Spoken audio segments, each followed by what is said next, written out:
So এই মুহূর্তে আমরা গেম খেলবো। এরোপ্লেন গেমটা আমি এর আগেও খেলছি, বাট আপনাদেরকে প্রপার দেখাইতে পারি না এনভায়রনমেন্টের কারণে। এইবার আপনারা দেখবেন এরোপ্লেন গেমটা একদম প্রপারভাবে খেলে আমি আপনাদেরকে দেখাবো। এখানে ঘুরে ঘুরে আমি এই জন্য দেখাইতেছি কারণ এই যে একটা এরোপ্লেন দেখতেছেন, এই যে একটা এরোপ্লেন, এই যে একটা এরোপ্লেন, আর আমি যদি এই এরোপ্লেনটাকে ধরতে চাই তাহলে হাত দিয়ে এইভাবে ধরতে পারতেছি। আর সব থেকে বড় কথা হলো এই গেমগুলো কিন্তু কন্ট্রোলারের মাধ্যমে খেলা যায় না, ভীষণ পুরো একদম কাস্টমাইজভাবে বানাইছে এটা। তো আমি যদি এরোপ্লেনটাকে ছাড়ি, আমার টাস্ক হলো এটার ভিতরে দিয়ে নেওয়া। এখন কিন্তু আপনারা স্পষ্ট দেখতেছেন যে আমি গেমটা কিভাবে খেলতেছি।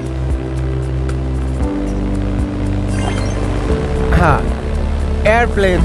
ওকে, তো আমরা যদি এইভাবে দেখি তাহলে এইভাবে খেলতে পারতেছি। টাস্ক হলো যে এগুলোর ভিতর দিয়ে নিলে যেরকম এটা ফ্রিজ হয়ে যায়, আর 16 সেকেন্ডের ভিতর ওইটার ভিতরে দিয়ে ঢুকতে হবে, তারপর 19 সেকেন্ডের ভিতরে ওইটার ভিতর দিয়ে ঢুকতে হবে আমার প্লেনটাকে নিয়ে। এইভাবে আমি খেলতেছি এখন।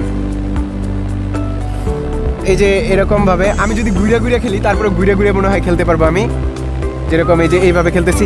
এবং ওই যে ইগলটা আসছে না, ইগলটার কাজ হলো অ্যাকচুয়ালি আমাকে বাধা দেওয়া। যেরকম ওই যে আমার উপরে দেখছেন কিভাবে অ্যাটাক দিছে একটা, এই যে ওইখানে আমার ফ্রেন্ড আছে। আমি যদি এইভাবে ঘুরে ঘুরে খেলি তাহলে ঘুরে ঘুরেও খেলতে পারতেছি, যেরকম এইখানে বাইকটা।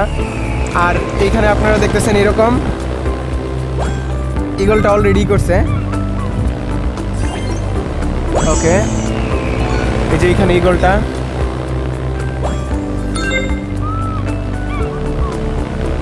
ওকে, ইগলটা অ্যাকচুয়ালি আমাকে বাধা দেওয়ার চেষ্টা করতেছে, বাট পারতেছে না। ওকে, তো আরেকটা বই ওপেন হয়েছে।